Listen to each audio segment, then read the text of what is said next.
Të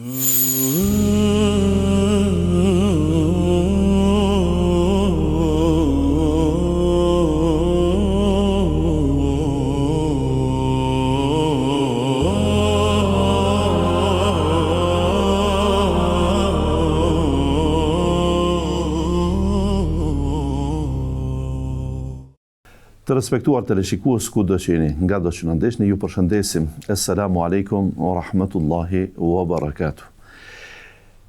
Në sofrën e Ramazanit është emisioni jon që po na bashkon çdo natë në këto net të bekuara të këtij muaji të bekuar, me cilin Allahu xhalla xhelaluhu na nderoi me tekst të veçantë me zbritjen e Kur'anit, na nderoi kur na udhëzoi që ta besojmë Allahun, që ta pasojmë Resulullahin sallallahu alaihi wasallam, na nderoi kur e kuptuam se Kurani është libri i tij dhe na bëri e urojmë që të jemi të tillë që me Kur'an të udhëzohemi, huden lil muttaqin. Këtë devotshmërinë që Kur'anit na udhëzoi, natyrshëm që e synojmë edhe më shumë të arrijmë kur bëjmë punë që çojnë drejt saj, e që ky është qëllimi esencial i vet agjerimit. Emisioni jonë po bëhet i mirë e më i mirë çdo natë për faktin se mysafirët po ndriçojnë këtë sofër edhe më shumë që të ndajnë pak minuta nga koha e tyre e çmuar që t'jenë me ne dhe me ju të respektuar teleshikues. Sonte kam një mysafir nga Tirana.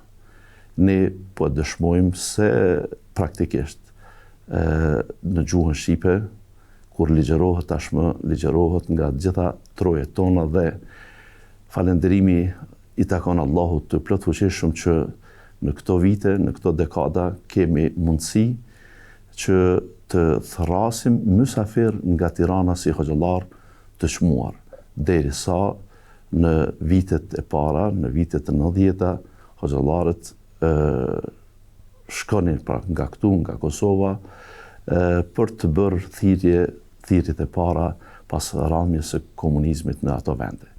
E jo që tashmë Shqipëria, Tirana dhe Shqipëria kanë hoxhallar të vetët, por kanë edhe shumë të spikatur. Ndërta sonte kam një mysafir shumë të çmuar që është jo vetëm një kuadër i spikatur i dijeve islame, por premton për një të ardhme të një mendje të ndritur, i çmuar shumë edhe në mendimin e civilizimin islam, me tekst të veçantë, pra të bërë krahasime në fusha të ndryshme, të dijeve të ndryshme, të spikatura, që në debatet e tij dhe në paraqitjet e tij, edhe me kategoritë të tjera, jo vetëm me besimtarët, të cilëve u shton dijen dhe besimin, por edhe me të tjerët që mund të kenë eventualisht dilema, është në gjendje të dalë të përballët, të shpalos mirësitë e islamit dhe të tregojë se pse duhet të jemi besimtar musliman. Me ne dhe me ju, hoxha i respektuar Sabaudin Jashari. Mirë se erdhët, hoxha i nderuar. Mirë se gjetë. Allah është shpërblet. Për shumë vjetë muajin e begat Ramazanit. Dhe faleminderit për ftesën. Me të qofshi, faleminderit që gjetët kohë të vini dhe na begatuat me këtë pjesëmarrje. Hoxha Sabaudin, fillimisht emrin Sabaudin e keni origjinal apo e keni ndryshuar? Se jemi mësuar nga plot hoxhallar që emrin fetar e kanë tjetër nga origjinës familjes. Ky është emri i babës. Emri i babës. Që do të thotë? Baba më ka vënë, që kur kam lind. I bie se rrjedh nga një familje fetare. Po. Dhe jo rastisht je në këtë rrugë, jo rastisht je hoxh. Mund të themi me kaderin e Zotit, saktimin e tij, pastaj me duan e prindërve. Me duan e prindërve. E veçanta juaj është që në studimet e juaja keni prek 2 maje të ndritshme të universiteteve, shumë të çmueshme që në fakt dyjat e begatojnë njëra tjetrën fuqishëm. Keni përfunduar studimet në Universitetin Islamik në Medinën e Resulullahit. Në çfarë viti? 94-2000. 94-2000. Çfarë drejtimi ishit? Shariat. Shariatin.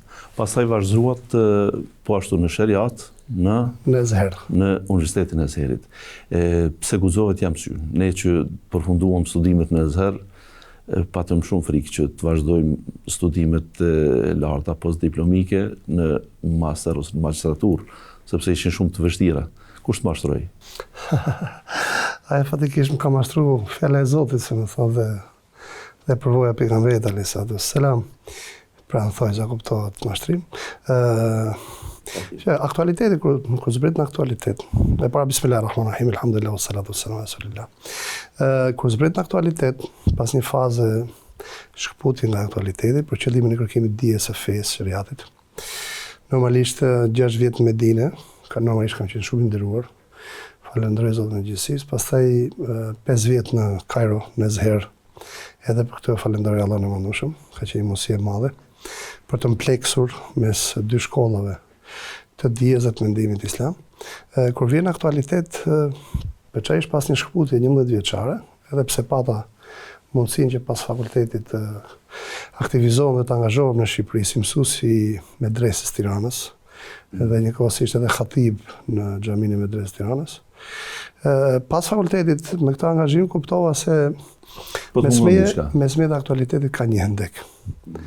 Dhe ky hendek ishte hendeku i gjuhës së përshtatshme për ta përcjellë këtë dije në aktualitet. Sidomos te shtresat jo të fetarizuar mjaftueshëm. Po, shumë e drejtë. Veçanërisht me këtë shtresë, Allah shpërblet, me këtë shtresë gje një lloj handicap, si më thënë, dhe mungesë pra distancë mes teje dhe tyre. E bori Zoti Kader, i kanë në Egypt, në Kairo, në Ezher, në Universitetin e Ezherit, në Fakultetin e të Drejtësisë Islame dhe Drejtësisë Pozitiviste, pra Sharia o kanun, si më thënë. Dhe veçanërisht departamenti i politikave të shariatit islam, ose unë për vete që filozofi e drejtës islame. Dhe atje në të 5 vjetë. Kur u ktheva, pashe distanca mes me dhe aktualitetit ishte për afru, edhe pse kishte akoma distancë. Dhe gjatë të kacafytës me këtë aktualitet, le themi, të përdorim të gjuhën kështu filozofike, pra gjatë kësaj dialektike kuptova se më duhet edhe një element shtesë, që është elementi i njohjes së shtratit filozofik, ose platformës, ose sfondit filozofik dhe ideologjik nga ku buron kjo aktualitet. Do me thanë, aftësia për shpjeguar sjelljet e njerëzve nuk ishte në nivelin e duhur.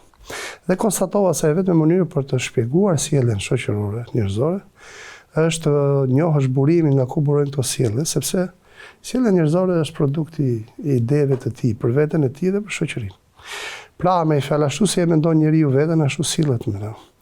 Dhe kuptova me i fjalë se, le themi, kjo sjellje shoqërore përjedhoi ky civilizim, sepse sjellja shoqërore është element thelbësor i civilizimit, buron nga një sfond ideologjik dhe filozofik. Ashtu si sjellja e muslimanit buron nga Kurani dhe Suneti, nga ky sfond ideologjik dhe filozofik hynor, ashtu dhe sjellja njerëzore bashkëkohore, laike, buron nga një sfond filozofik dhe ideologjik. Dhe unë konstatova se ke vetja ime duhet të notoj edhe pak me i fjalë në këto dije, për të marrë me i fjalë ato mekanizma të njohjes së aktualitetit. Dhe qëllimi im kryesor, ndash nga studimi juridikut i shkencave juridike, fakultet dhe master, ndash nga studimi psikologjisë, pastaj i filozofisë, pastaj i letërsisë, duke kaluar nga një bachelor në një master, qëllimi kryesor ka qenë thjesht më pajis me mekanizmat e duhur për ta njohur aktualitetin. Për ta njohur.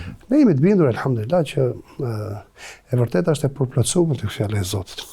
Megjithatë, vetë Allahu Madhëshëm Kur'an na thot, pra përfitojmë se me thënë, u gjallnakum shu'uban wa qaba'ila lita'arafu, popull dhe fise që të njiheni, dhe unë mendoj se mekanizmi kryesor i njohjes së popujve dhe civilizimeve është njohja filozofisë së tyre. Pra mënyra se si mendojnë, por jedhojnë mënyra se si sillen, por jedhojnë mënyra se si jetojnë. Tauhidi, pra këtu konstatova akoma më tepër, do më lejosh vetëm pak sekonda. Patjetër. Tauhidi është burimi dhe boshti i ekzistencës së civilizimit islam, pra fjala la ilaha illallah. Dhe është tamam ai delli me fjalë dhe shtylla kurrizore e tij, po edhe ai palca e ashtit të tij. Në momentin që ti heq fjalën la ilaha illallah nga jeta muslimanit, është ngelet si një pemë industriale, ose si skelet kockorme, ose si trupi mumizuar. Kështu është edhe, le të themi, çdo civilizim ka idenë e vet qendrore. Nëse Islami idenë e vet qendrore ka tauhidin, fjalën la ilaha illallah, ideja qendrore e civilizimit bashkëkohor është e kundërta e fjalës së Allahut. Pra mohimi i Zotit përjedhoi edhe mohimi i njeriu që do të thotë është zëvendësuar njeriu si qendër me materien, me lëndën. Pra gjithçka buron nga lënda, edhe njeriu buron nga lënda, por edhe zhvillimi i tij buron nga lënda. Dhe kjo është me ideja kryesore e këtij civilizimi. Por jetoj vetëm kështu mund të shpjegojmë sjelljen e njeriu të bashkëkohor, por jetoj mund të arrijmë të sintetizojmë edhe zgjidhjen kuranore për këtë aktualitet. Dhe për mendimin tim sfida kryesore e jonë si musliman, dhe tashmë veçanërisht me zhvillimet e fundit që kanë ndodhur në botë, është kuptuar përfundimisht se edhe kjo ide ka vdekur. Pra ideja qendrore e civilizimit bashkëkohor, tashmë edhe ajo është shkërmoj, sepse nuk është më në gjendje t'i ofrojë njeriu asnjë gjë. Pra njeriu e pakta për 2 shekuj u mundua që të shpjegoj veten nëpërmjet lëndës. Dhe kjo ka qenë një absurd shumë i madh, siç thotë te Begović. Por përfundimisht tashmë njerëzia është vetëdijsuar sepse edhe kjo filozofi ka shkërmoj, është shmontuar, është dekonstruktuar, le të themi. Por i dhojmë i fjalë adelte për detyrë ne si musliman tashmë t'i ofrojmë njerëzisë mbar, tamam siç thotë Allahu më shumë marrë se na fil rahmetul alamin. Nuk kemi dërguar përveç në shqip për gjithë botën, t'i afrojmë edhe një herë këtë zgjidhje ose këtë burim të kuptimit të vetes tij dhe të jetës tij. Mirë është. Në fakt, tash po pendon që nuk të ndërpreva pak më herë, sepse po më ik këte kjo pjesa, po du të ndalem të kjo personale, jo për tjetër, jo për të glorifiku personalitetin, sepse jemi njerëz, por sidomos gjeneratët e reja, edhe nga xhallarët kanë nevojë që të pajisen me përvoja nga ata më herë që kanë. Ju përmendet se ke ndi një boshllëk mes juve dhe komunitetit në thirrje. Dhe përgjatë punës tuaj, mu duk thënë 11 vjeçare, shkuat në Ezher për të vazhduar studimin postdiplomik, e qëndruat 5 vite. A kam të drejtë nga një herë ku ju them njerëzve që vetëm të jetohet në Egjipt, në Kairo, njeriu sa i përket diverzitetit dhe kulturave të ndryshme hapet në diapazon? Apo ja lëni vetë shkollimit, apo 2 javë së bashku atje? Normalisht aktualiteti është një ndikues shumë i madh tek njeriu. Dhe unë jam 100% dakord me atë që Kairo ofron shumë. Ezheri ofron shumë. Mos harrojmë fjalë se Kairoja ose Egjipti ka edhe atë thenain e pejgamberit alayhis salam. Pra khairu ajnadil ard, pra ushtarët më të mirë në tokë. Dhe kur e analizon këtë thënie, pra kjo sjell pa dinamikën, gjallërinë, diversitetin. Këtë bësh me një popull dhe me një shtet me histori të gjatë që pra shekullore, po që erdhi Islami dhe i nxori më të mirën në pa. Është edhe gjeografia që ndihmon jashtëmase. Ndash lugina e Nilit, ndash edhe zemra e Mesdheut, si më thënë, konsiderohet Egjipti, por mbi gjitha ulematët dhe dietarët kanë luajtur një rol të jashtëzakonshëm dhe gjithmonë kanë qenë, le të themi, edhe atëherë kur janë respektuar me dashje, edhe tash që respektohen mbase edhe pa dashje. Pra roli ulemave është në krye, si më thënë, në shumë aspekte. Ezheri të ofron, le të themi, diversitetin e shkollave dhe të mendimit. Personalisht në Medinë kam hedhë themelet të menduarit shariatikisht, pra dijet akademike islam, kurse Ezheri të ofron aftësinë për t'i përpunuar këto dije dhe pra aftësinë edhe për t'i ofruar këtij aktualitetit, pakta me një distancë me fjalë të konsiderueshme. Vazhdimim i jashtëzakonshëm. Po, besoj se kjo. Mirë Hoxh, po i kthejmë tash asaj pjesës ku edhe filluat që të elaboroni se ne si musliman jemi të obliguar të japim më të mirën shoqërisë njerëzore, sepse ata veç po humbin shumë prej vlerave të tyre. Në fakt edhe muaji i kaluar, muaji i shkurt ishte fillimi sidomos i tij me disa dhëna që bota perëndimore në fakt e glorifikuar, sidomos nga njerëz që mendojnë se civilizimi dhe ardhmëria e njerëzve varet nga materia. Duke pa pra botën perëndimore si më të avancuar, kanë menduar se edhe politikanët edhe njerëz të fuqishëm dhe janë edhe të ndershëm, japin edhe vlera njerëzimit. Na doli diçka shumë e kundërt. Nuk jam për t'ju gëzuar këtij fakti, sepse bile për intelektual kjo nuk ka qenë as pak e panjoftun, por megjithatë kjo bota po e them e thjesht e njerëzve, edhe në vendet tona, edhe tek shqiptarët, a ka vend tash të shoh nga afër se vlerat nuk janë tek ato që pretendohen të thonë se ne i kemi ato dhe ne duhet ja japim kur njerëzit din të sillen me tjetër si me kafshën. Ky është një problem shumë i madh që duhet shtëruar, edhe vetëm përpjekja shtëruese e saj çel dritë dhe ndriçon edhe të brendshme edhe të jashtme njeriut. Pra edhe zemrën e tij, edhe vetdijen edhe ndërgjegjen e tij, po edhe mendjen edhe sytë e tij. Përndryshe çdo lloj përpjekje sipërfaqësore subjektive, pjesme, nuk shkakton gjë tjetër përveç se kalimi nga i dallg në i dallg. Si puna e atij personi që është mesin e oqeanit dhe përballet me i dallg dhe sa i gëzohet se kaloi një dallg për plasën me i dallg tjetër. Mendimi materialist, përjedhoj ateist, laik, si me thënë, shekularist, këtu e le të themi 2-3 shekuj, krijoi dallgëzime që i shkaktuan strese dhe anarshi të mëdhaja, si më thënë, njerëzimit.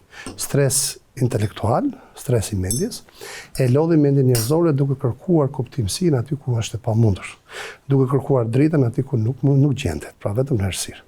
Dhe njeriu kështu nëpërmjet mendjes tij me u largua shumë, duke besuar arsyes, vetëm arsyes, u largua shumë tek vetja.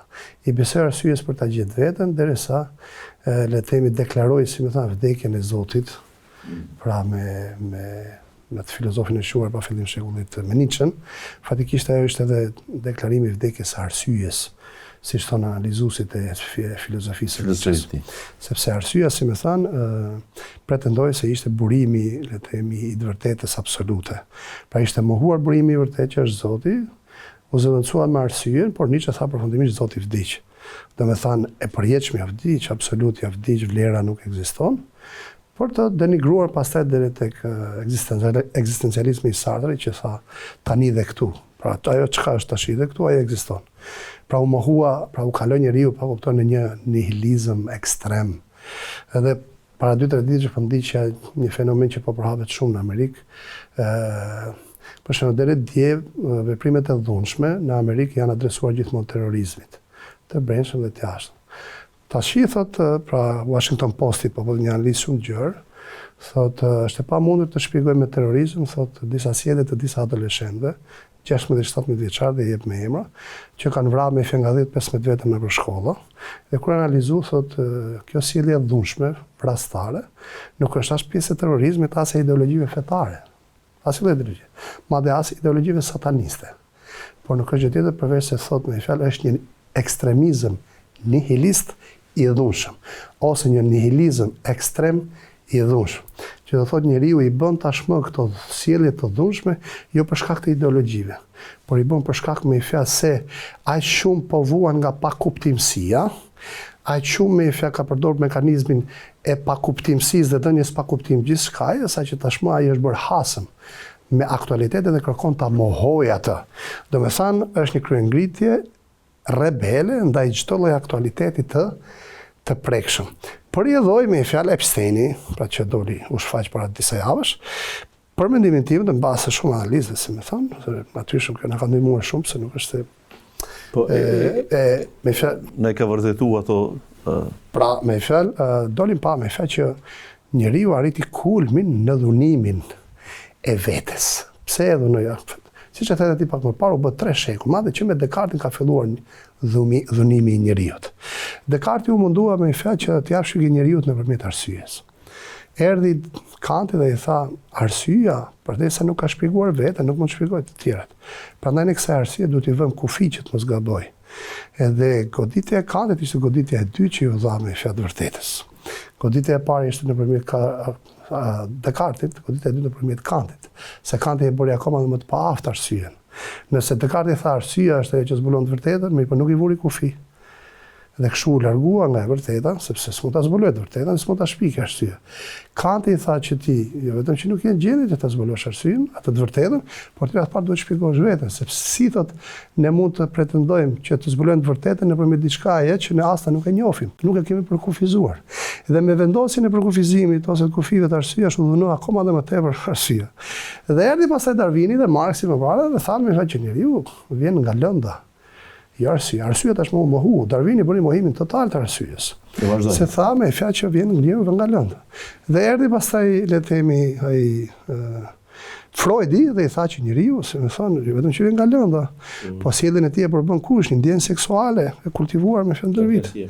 Derisa erdhi me fjalë Nietzsche dhe bëri deklaratën përfundimtare që Zoti i tij ishte kërkimi për të vërtetën ka marrë, s'ka nevojë më me kërkuar se ajo nuk ekziston.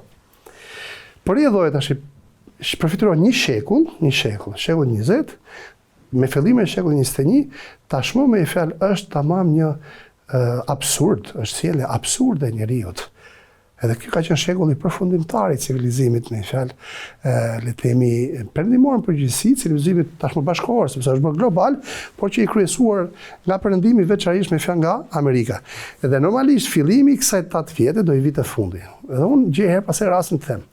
Më bën shumë çudi se si ka mundësi Guenoja, që në fillim shekullit 20, që vitit 20 tek libri i tij Kriza globale, parashikon dhe thotë që ky civilizim tashmë ka ra. Ja që të bie, ka ra. Çka po ecë, thotë ecë për inerci.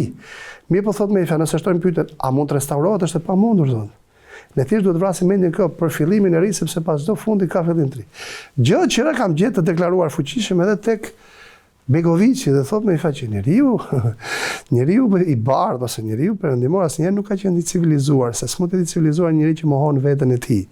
Pra sepse kjo ideologji shpjeguese e kuptimit është vetë çfarë mohimi i njeriu. Bukur ta kërkosh me atë mundosh të kërkosh njeriu. Jo tek Zoti do të thotë që ta mohosh atë. Dhe për i dhoi me fjalë në qendër kush u vë? U vë lënda, Marxi ç'a tha? Bukur dhe kapitalizmi ç'a thotë sot?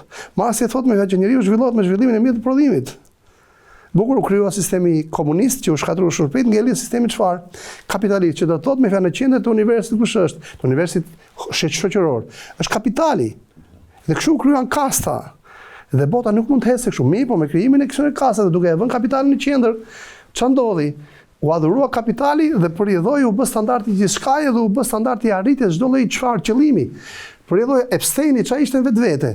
Ishte ekstremiteti i përdorjes së materjes, fuqisë, së materjes së parës, së materjes së famës, së materjes së influencës për të realizuar çdo lloj kënaqësie.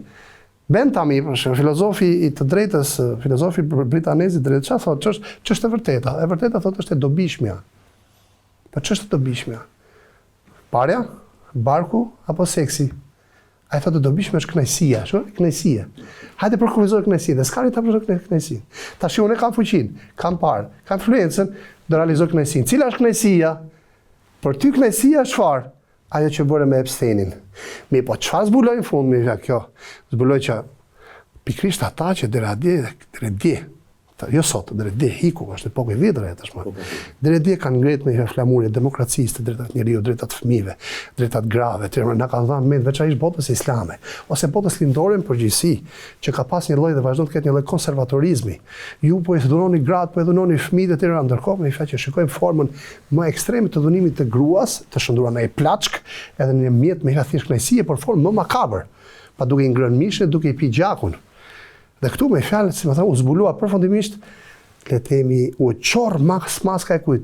E hipokrizisë. Gaza fatikisht, më lejoni ta shtoj, për mendimin tim dhe mbas të disa studimeve është ai që shkondi themelet e kësaj hipokrizie. Gaza nxori pa hipokrizi. Më fuqishëm se pse. Mirë po ngeli, përderisa kjo ngjarje po ndodhte në Gaza, akoma vazhdonin të jepnin të drejtën vetes për të folur për demokraci dhe liritë të drejtë njerëzit. Patjetër duhet të shpërthente brenda në votrën e vet, por t'u heq përfundimisht të drejtën vetes së tyre për të pretenduar më drejtën njeriu, për të pretenduar demokraci. Por i dhoi, për ta mbyll, u zbulua. Tashmë njeriu bashkëkohor ka qenë zbuluar. Patjetër ka nevojë për një ide qendrore. Cila do jetë kjo ide qendrore? Këtë është roli muslimanëve. Të ardhur shumë, edhe këtu edhe kemi një model, mendoj. Ndoshta do thuhet se në nivel global e kam lexuar më herët, por nuk di nga ana praktike, se Shqipëria ishte ndoshta modeli më tipik i një shteti laik, një shteti sekular, që edhe ato që ishin komunistë, që do të thonë edhe ato që e kanë pas në burimin e tyre nuk e kanë arrit atë që është arrit në Shqipëri. Dhe ka qenë një model i tillë pra për gati 3 dekada të mohohet e drejta e besimit tërësisht. Në kuadër të kësaj ju atje në Tiranë i vëreni dallimet, besoj, edhe nga ajo që ju rrëfet, sepse ju vetë nuk është që e keni përjetuar personalisht, po e them se keni qenë... Kam përjetuar 17 vjeç. 17 vjeç, po duhet të them, bile ato të fundit janë pak më të buta, krahasimisht, domethënë të Ramiz Alis të tjera, po duhet të them, megjithatë, besoj se rrëfimet e babait, aq më tepër jo rastisht të pyeta për emrin, që do të thotë kur në atë kohë ka nxjerrë një emër Sabaudin në familjen e tij, që ne jo rastisht tash plot familjet që sot fëmijët i kanë hoxhallar, emrat janë detyruar të kenë të tillë të përshtatë shoqërisë. Viti 91 me tekst veçantë bëri shkputjen për një hershme të kësaj epoke. Shqipëria pa fe për ato afër 3 dekadave dhe jo pa fe, por duke e luftuar fen dhe duke shndruar objektet fetare, në këtë rast xhamit në çfarë dihet më tash, si është në këto 3 dekadat pasta që kaluan dhe jemi akoma. Si e shehni? Konkretisht është shembull, është model që çështja e besimit, pra të thuhet, sikur që ishim praktik e keqe e kësaj, ose që ne ishim modeli se si bëhet një shtet komunist ateist, ja se si ndikon besimit. Po.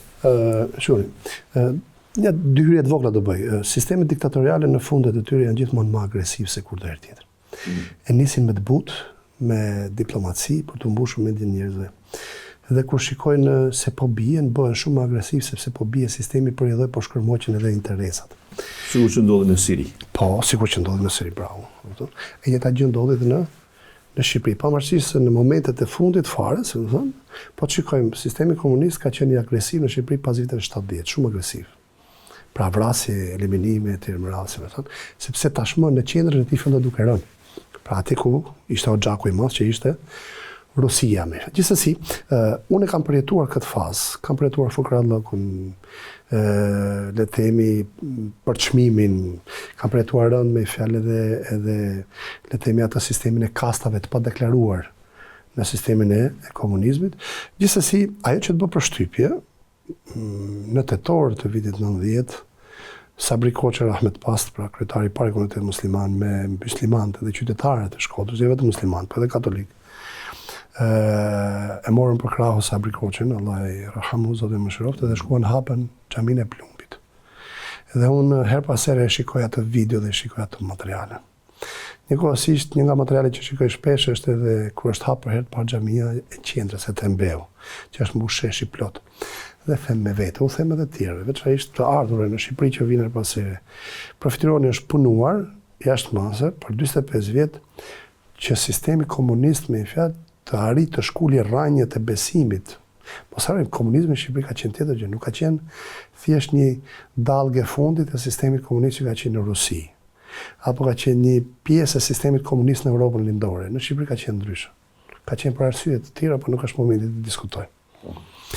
Edhe për shkak të rolit që ka pas Shqipëria dhe Shqiptaria dhe ky brezëm i fjalli Ballkanit në histori, me veçanërisht në civilizimin islam osman. Dhe kur ka dalë gjithaj popull, është kthy xhamive, pastaj me fjalë edhe kishave e tjera me radhë, u kuptu nga vetë me fjalë aktorët kryesor të komunizmit brenda dhe jashtë se sistemi komunist kishte dështuar në qëllimin e tij kryesor për cilin kishte ardhur në Shqipëri. Edhe me të vërtetë i bën çudi. Nga buri gjithaj ashk, nga doli gjithaj dyndje e masave për të mbushur xhamiat. Mbaj mend, ka qenë fundi, tamam, fillimi i vitit 91, sistemi akoma nuk ishte deklaruar, nuk ishte ra. Baba im bashkë me xhaxharin dhe me disa kushrit vet, zgjohet me fjalë herët në mëngjes për të shkuar për të fal Bajramin në një fshat tjetër, pas kishte xhamin katundin tonë, aty u fal Bajramin. Akoma s'ishte hap në katundin tonë xhamia. Edhe unë po shikoja si ka mundësi nga doli e gjitha kjo. Pra njerëzit kishin ruajtur në zemër, dhe po shikoj po ndjek edhe zhvillimet e pasere në Spanjë. Në Spanjë po shikojmë ka një kthim të çuditshëm të njerëzve edhe vetë spanjollëve, kanë xhamiat e veta në Islam. Ajo çka i frymëzon kushan, rënjët e tyre të vjetra. Kemi 10 deklarate që thonë ne kemi zbuluar rënjët tona moriske me fjalë në Spanjë. Pra me fjalë ka qenë një histori islame që ka lëshuar shumë rënjë dhe patjetër pastaj pati ndikimet e veta me fjalë në kthimin e njerëzve në fe. Me rënjën e sistemit, si më thënë, pati një rol të veçantë në kultivimin e besimit dhe në edukimin fetar të shoqatave islame që erdhën nga bota islame në përgjithësi. Nga Gjiri Persi, nga Arabia Saudite, Katari, Bahreni, Kuvajti, Emiratet, Sudani, Turqia, edhe Egypti.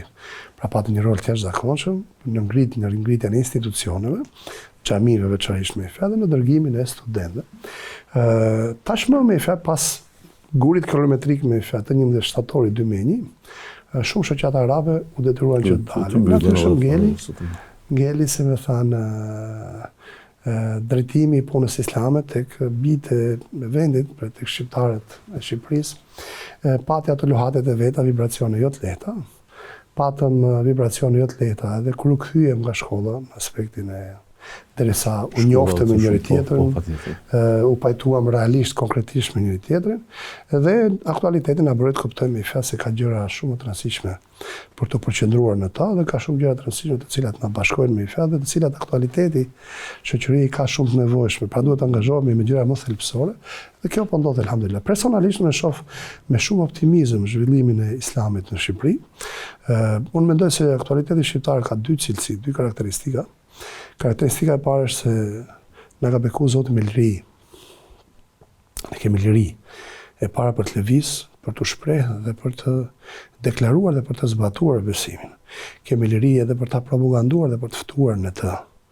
Normalisht unë mendoj dhe e them her pas here se kjo është një kompensim që Allahu mëndueshëm po i bën popullit shqiptar nga liria me fjalë privuar, si më thënë me kaderin e tij, për 45 vjet me radhë me fjalë edhe pse me fe ishte gjendja jonë që meritonte diçka të tillë, por kadri i Zotit gjithmonë është më i drejti, dhe tashmë kemi të bëjmë me fjalë me një liri realisht me fjalë të prekshme, të jetueshme, dhe kjo duhet vlerësuar shumë. Unë mendoj se një nga gjërat për cilat do na pyes Allahu mëndueshëm ditën e Kiametit, dhe një nga gjërat ndaj cilave duhet jemi shumë përgjegjshëm dhe të vetëdijshëm dhe të ndjeshëm, është liria që po jetojmë. Liria nuk barazohet në asnjë gjë. Liria është jetë, liria është frymë, liria është ekzistencë. Në momentin që njeriu i mungon liria, i mungon edhe jeta, i mungon edhe fryma, i mungon edhe oksigjeni, i mungon edhe e drejta për të jetuar. Prandaj duhet ta ngrenim në nivele më të larta përgjegjësinë tonë me për këtë vlerë të madhe dhe begati të madhe me cilën na ka nderuar Allahu mëndshëm. Karakteristika e dytë e këtij aktualiteti është se kemi të bëjmë me një dëshirë të madhe dhe gatishmëri të madhe të popullit shqiptar në përgjithësi dhe veçanërisht të rinisë për t'u kthyer fesë. Edhe këtu përballem me dy sfida, edhe sfidë cilësore dhe sfidë sasiore. Sfidë cilësore në aspektin e gatishmërisë tonë si hoxhallar dhe si teolog dhe si kuadër fetar për t'u përgjigj shqetësimeve reale të cilat në shumë raste të kësaj shtrese tashmë postkomuniste, islame, në shumë raste gjen shqetësime shumë të larta, shumë të thella, shumë thelbësore, dhe të cilat edhe të sfidojnë. Dhe kjo është sfida jonë si hoxhallar për të studiuar, për të ditë se si t'u japim drejtim. Dhe aktualiteti, pra, kemi të bëjmë një punë 35 vjeçare, e cila nga frytet e tij të begata, kush është edhe krijimi një brezi, një shtresë goxha të majme dhe cilësore, të trive dhe treja muslimanë, intelektual dhe intelektuale, profesionist dhe profesionist që i ke brenda në shoqëri. Mirë, po këta janë ata që jetojnë Islamin dhe e përcjellin Islamin brenda në shoqëri, por njëkohësisht janë këta që shtrojnë probleme, shtrojnë ide, shtrojnë sfida, janë ata që përcjellin tek ti me ato probleme dhe sfidat reale që e hasin aktualitet, si në sektorin publik dhe në sektorin privat. Pra ne kjo vetë është sprovë për ne si hoxhallar, që të jemi në nivelin e duhur të shqetësimit të tyre. Me të thënë drejtën, në shumë raste unë gjej që kjo kategori është në nivele më të larta vetëdijsimi, edhe konceptimi, edhe le të themi të mendimit, se sa në shumë raste se sa ne si hoxhallar. Edhe mendojmë se ajo që i ndihmon është se ata janë brenda në shoqëri. Ata njohin mirë se çfarë ndodh. Edhe ato jetojnë Islamin prekshëm dhe dukshëm brenda në shoqëri. Pra, se nuk është kollaj me jetimi i Islamit nga Jusufi alayhis salam, që ishte brenda në shoqërisë, më thanë edhe i dha zgjidhje shoqërisë, me një person tjetër me fjalë që ishte asket edhe ndeti në shpellë me fjalë nuk ka adhuru Zotin. Pra ne unë ftoj me vetën time si hoxh, po edhe hoxhallarët e tjerë që angazhimi jonë me fjalë me shoqërinë, se më thanë, edhe brenda duhet të jetë edhe më i madh. Një dhe e dyta, angazhimi jonë ose vetëdijsimi jonë për rëndësinë e madhe të kësaj kategorie dhe shtrese brenda në shoqëri, por njëkohësisht edhe për pjekurinë e lartë që gëzon kjo kategori, që tashmë është angazhuar në shoqëri dhe tashmë ai është brez dhe po edukon brezin e fëmijëve të tij.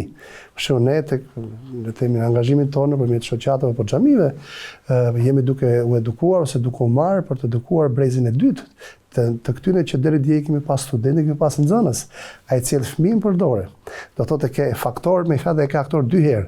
Aktor brenda shoqëria i fton vet dhe e dyta me fjalë punon për të edukuar brezin e ri. Por i lloj sfida jonë, por njëkohësisht edhe ndër dhe privilegji jonë, si hoxhallar, shtohet dy fish për t'ju përgjigjë me fjalë kërkesave të këtij brezi, njëkohësisht për ta përmbyll, ky brez tashmë kërkon edhe rol në shoqëri, sepse vetë shoqëria ka probleme dhe i shtron sfida këtij brezi. Thotë ju çfarë mendoni, ju çfarë zgjidhje mund të jepni.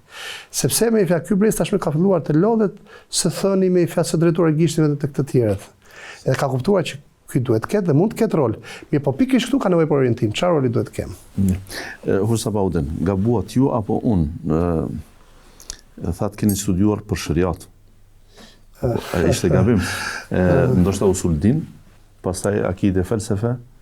Kjo do të ishte në fakt kombinimi që po të isha unë inteligjenca artificiale në këtë rast dhe të përshkruaja këtë personalitet, të kisha bërë po se po këtë dy shkolla, por në drejtime jo shariat. Përfundove shariatin apo jo? Po.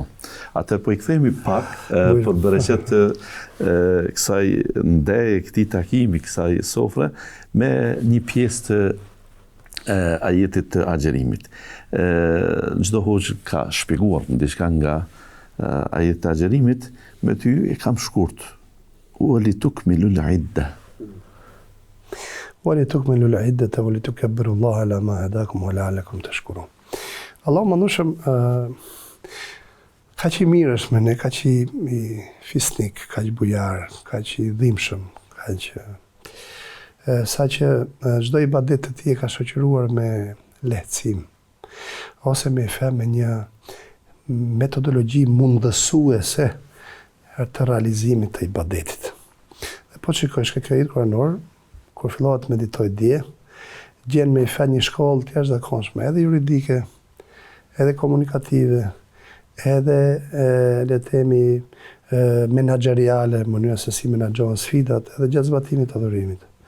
Pra, thot Allahu mëndueshëm, kur ti jeni agjërueshëm ose smur, atëherë disa ditë të tjera. Pra, unë agjeroj, kjo është ibadeti. Allahu mëndueshëm nuk i intereson vetëm agjerimi. Mirë, po Allahu mëndueshëm nuk të lej njëkohësisht që ti të shtrosh disa pyetje vetë, por pikërisht ato pyetjet më thelbësore, të cilat vënë në diskutim ekzistencën e adhurimit, të jep të gatshme, edhe të shtron ato probleme. Thotë, nëse ti je në udhëtim, pas le të pyesësh.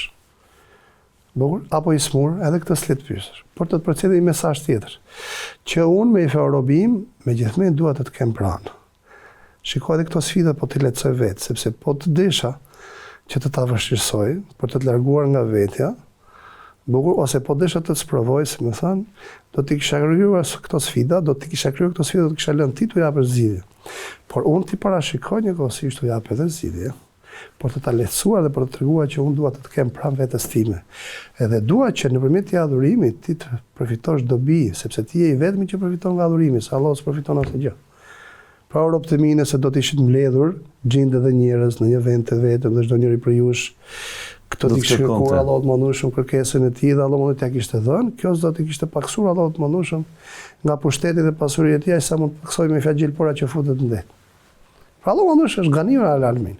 Mirë, por kur na jep ibadetin, na jep për të përfituar në la'allakum tattaqun, çdo do të la'allakum tattaqun, që të na alçoni në gradë më të lartë të virtytit, të aftësisë për të qenë korrekt në shë, të aftësisë për të qenë të fortë dhe të qëndrueshëm deri në fund të rrugës. Mirë, po, normalisht kjo është temë gjatë. Smurja, udhtimi, thot Allahu mëndueshëm, keni drejt me e lënë agjërimin ato ditë. Kur kthehemi fa iddatu min ayamin ukhar. edhe disa ditë të tjera, aid dhe turmi në jamë në ukhar, edhe këtu po meditoj ke fjale aid dhe ose aud dhe, pra me fjale, le temi, tjep Allah më nushë mundësin që edhe pse jo në kushte me gjithë të tjerët, prap të ta quaj si kur ti e ke kryer një loj. Wali tuk mi lulle aid dhe që ta plotësoni. Pra thot Allah më nushëm të shi, vërtet i po i agjeron në kushte tjera, jo në mujën e Ramazanit, mund t'i shtysh t'i agjerosh në dimër, me gjitha të mund t'a plotësoj, si me thanë, t'a quaj të plotësoj. Wali tuk mi lulle aid dhe wali tuk kebbirullah ala ma edakum dhe zot. Pra me fjallë, Allah më nushëm na e zbret adhurimin, na e zbret urdhën për të adhuru, për të përfituar vetë, mirë, po edhe këtë përfitim Allah më nushëm na e lehtëson. Si puna asaj nënës, walillahi l-mathalul a'la, dhe Allah më nushëm nuk krahasohet mas kërkëm, që ja gatuan ushimin fëmijës dhe vetëm që ja gatuan, po edhe ja paketon ose ja jep në atë lloj forme që vetëm ta hajmë, edhe ta konsumoj. Pra nënës i intereson që ta konsumoj, të vetëm konsumoj se unë ta fus në gojë, më dhanë edhe ta ushqej. Allah më nushëm është më i mëshirshëm me robën se sa edhe vetë nëna e tij. Hoxhë nderuar, këtu si shehni ju pra në këtë rrafsh adhurimet? Dikush do të mund të thoshte se është pjesë dogmatike e feve. Islami në fakt ndërtimin e tij e ka në shtylla të cilat nuk janë vetëm shtyllat të ndërtimit të shoqërisë në kuptimin sociologjik ose psikologjik ose filozofik ose ekonomik. Por kur i merr gjitha në vetvete përbëjnë diçka të kësaj natyre ose bëjnë shoqërinë të plotë. Si mund t'ja kishe shpjeguar dikujt që e dëshiron Islamin si kulturë, e dëshiron si moral, pra pse këto adhurime, pse të agjërohet, pse të rrihet kaq gjatë, hajde një ditë, por një muaj. Është pyetje shumë interesante dhe madje thelbësore. Dhe unë mendoj që agjeruesit nëse do ta kuptojnë këtë pyetje ose temën, objektin e kësaj pyetje, realisht nuk kanë nevojë të kuptojnë gjë tjetër nga Islami. Realisht për mendimin tim. Shikoni, pejgamberi sa sen thot buni el islamu ala khams. Islami është ndërtuar mbi 5 shtylla. 1, 2, 3, 4, 5. Islami i vendosur mbi këto 5 shtylla. Tashti çdo njëra prej këtyre 5 shtyllave mban një të pestën e Islamit si pesë. Ç'është Islami? Islami është mëshirë për gjithë botën. Ç'është Islami? Dritë për gjithë botën. Ç'është Islami? Sistem botëror për gjithë botën. Ç'është Islami? Fe që Allah më ka zbritur me fjalë me aftësinë për t'i dhënë përgjigje gjithçka. Ma farratna fil kitabi min shay. S'kemi lënë gjë pasqyruar në libër. Wa anzalna al-Qur'ana tibyanan li kulli shay. Dhe kemi zbritur librin me Kur'ani sqarim për gjithçka. Tabarakalladhi nazzala al-Furqana ala abdihi liyakuna lil alamin nadhira. I lartë madhruar është Allah mëndush, i cili ka zbritur ndarsin Kur'anin ndarsin mes mirës dhe të keqes. Robi do të jetë paralajmërues për të gjithë njerëzin. El-yawma akmaltu lakum dinakum. Sot për ju kam plotësuar fen tuaj. Wa atmamtu alaykum ni'mati. Dhe kam përsosur mirësinë time për ju deri në ditën e Kiametit. Wa raditu lakum al-islam dinan, dhe Islamin e kam bërë fen tuaj të kënaqshme. Pra Islami është sistemi hyjnor i përjetshëm deri në ditën e Kiametit që përfshin me ligjet, normat, udhëzimet, vlerat morale, të gjithë jetën njerëzore. Domethënë përfituar, sot janë 8 miliard njerëz që të gjithë po të përjetojnë me 8 miliard gjendje brenda një dite, shumëzoj këtë 8 miliard, me 8 miliard sa i bie, Kurani është në gjendje me u dhënë zgjidhje. Kjo është Islam. Kjo është Kurani. Allahu. Dhe s'ka gjë në botë, dhe s'ka referencë dhe libër në botë, dhe s'ka fe dhe ideologji në botë që mund të ketë këtë cilësi që e ka Kurani. Por i thoj tash, ky Kurani i madh, gjigant, ndërtohet me këto 5 shtylla. Tash përfituohet gjigantshmërinë e këtyre 5 shtyllave. Bukur? Tash, për ta kuptuar pa, çfarë thotë Allah? Law anzalna hadha al-Qur'ana ala jabalin la ra'aytahu khashi'an mutasaddian min khashyatillah wa tilka al-amsalu nadribuha lin-nas la'allahum yatafakkarun. Dhe se do ta kishim zbrit këtë Kur'an mbi një mal, do ta shikoj edhe mali, do ta kishte parë çfarë të mrullur, të trishtuar edhe të qarë nga pesha e Kuranit. Allah mëndueshëm i jep mundësinë kujt njeriut për të mbartë Kuranin. Mi për këtë mbartje, aftësi mbartje, me çfarë ja kultivohen? Buni el-Islam ala khams. Islami është ndërtuar mbi 5 shtylla. Aftësia jonë për ta mbartë këtë Kuran, edhe për veten tonë, për ta përcjellë tek të tjerë dhe për të ngritur me të sistem faqet dheut, që është sistemi vetëm shpëtues. Edhe ngjarjet e fundit e kanë treguar përfundimisht këtë gjë, edhe njëkohësisht ngjarjet e fundit kanë shtruar një sfidë të madhe për muslimanët, mos harrojmë. Këto ngjarje kanë shtruar një sfidë të madhe për muslimanët. Bota tashmë po pret zgjidhje. Të re. Por edhe këtë aftësi ku e marrim ne, se kërkon forcë kjo. Ke këto 5 shtylla. Që do të thotë me fjalë, agjërimi është me fjalë aftësuesi, një nga 5 aftësuesit, ose t'jep me fjalë 25% ose 20% të aftësisë për ta mbartë këtë islam për vete, për që në nivelin e kujt e besimit në të adhurimeve të Zotit për Allahun mëndueshëm, edhe të përfaqësimit të tij në jetën tënde personale, edhe shoqërore, edhe të aftësimit tënd si musliman për ta përcjellë tek të tjerët, edhe të aftësimit për të punuar për të realizuar Islamin si sistem dhe të aftësimit për të sakrifikuar në këtë rrugë. Ku e merr këtë gatishmëri? Dhe këtë aftësi. Një nga këto 5 burime kush është? Është agjërimi. Dhe kështu kuptojmë me fjalë dimensionin madhor të agjërimit, rolin madhor të agjërimit. Kështu kuptojmë me fjalë edhe le të themi atë burimin e pashtershëm ose forcën e pashtershme që t'jep me fjalë burimi i agjërimit. Allahu mundosh të sjellë një herë në vit, por të na dhënë disa vlera të veçanta që nuk i marrim kaq intensive, kaq dëndur, saç i marrim me fjalë tek nga të tjerë, nuk i marrim nga të tjerë saç i marrim tek pra kjo është shumë e rëndësishme të kuptojmë. Pra, për të kuptuar se ç'është me fjalë takvaja dhe devotshmëria, si qëllim final i agjërimit, pra lalekum të tëkun që jeni devotshëm, e kemi të domosdoshmet për ta lidhur me qëllimin suprem të ekzistencës së njeriu, edhe si individ shoqëri. Dhe kur Zoti jot ju tha me lajkun do të krijojë në tokë më këmbë, se jam më këmbë si Zoti në tokë.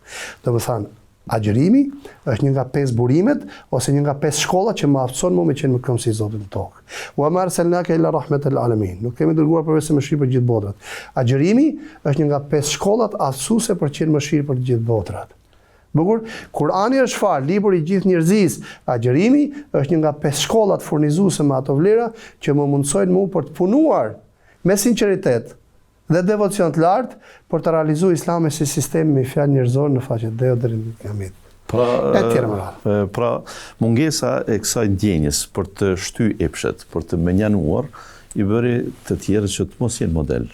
Ndërkaq muslimani kërkohet të jetë model sepse dita shty nga vetja kërkesën e tij, nevojën e tij të momentit për atë që është shkelin. Hoxh Sabaudin, minutat janë të kufizuar dhe shkojnë shpejt me ju.